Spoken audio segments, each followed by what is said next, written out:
ఓసారి భగవంతుడు ఈ ప్రపంచాన్ని సృష్టించాను, పశుపక్షాదులను సృష్టించాను, అయినా తృప్తిగా లేదు ఎందుకో అని ఓ చిన్న ఆలోచన చేసి తనని తానే తిరిగి సృష్టించుకున్నాడు. మనిషి అని ఆ సృష్టికి నామకరణం చేశాడు. అన్ని తెలివితేటలను, సకల సామర్థ్యాలను ఆ మనిషికి ఇచ్చాడు. ధైర్యం, సాహసం, నమ్మకం, ముందుచూపు, ఆత్మవిశ్వాసం ఆ మనిషిలో నిండా నింపేశాడు. భూమి మీద ఆ మనిషిని వదిలేటప్పుడు వీడు కాలాంతకుడు, ప్రాణాంతకుడు, దేవాంతకుడు అయిపోతాడేమో అని భగవంతుడికి భయం పుట్టుకుంది. ఆలోచించాడు. వీడి బలాన్ని మొత్తం వీడికి దక్కకుండా దాచేయాలి అనుకున్నాడు. నేను దాన్ని ఆకాశంలో దాచేస్తాను, నాకివ్వు అంది అప్పుడు ఓ గ్రద్ద. మనిషి ఏదో ఒకరోజు ఆకాశాన్ని జయిస్తాడు, ఆ రోజు మళ్ళీ తీసేసుకుంటాడు అన్నాడు భగవంతుడు.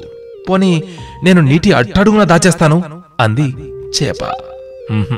కాదు, మనిషి ఏదో ఒకరోజు నీటిని కూడా జయిస్తాడు అన్నాడు భగవంతుడు.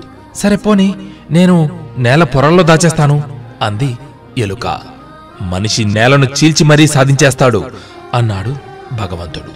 అప్పుడు ఓ కోతి నెమ్మదిగా భగవంతుని వద్దకు వచ్చి సర్వశక్తులని మనిషి లోపలే దాచేద్దాం అంది. బేష్, మనిషి అన్ని చోట్లకు వెళ్తాడు, అన్నిటినీ గెలుస్తాడు, కాని తన లోపలికి మాత్రం వెళ్ళడు, తనను తాను గెలిచే ప్రయత్నం చెయ్యనే చెయ్యడు అని భగవంతుడు అప్పటి నుండి బలాన్ని మనిషిలోనే దాచేశాడు. అంతే, అప్పటి నుంచి మనిషి బలాన్ని తనలోనే ఉంచుకొని బయట ఎక్కడెక్కడో వెతుకుతూ ఉంటాడు కదూ. ఓ మనిషి, గుర్తుంచుకో, నీకంటే బలవంతుడు లేడిక్కడా. నీవు తలచుకుంటే దేన్నైనా సాధించగలవు. నిన్ను నువ్వు నమ్ముకో, బలమంతా నీలోనే ఉంది. మేలుకో.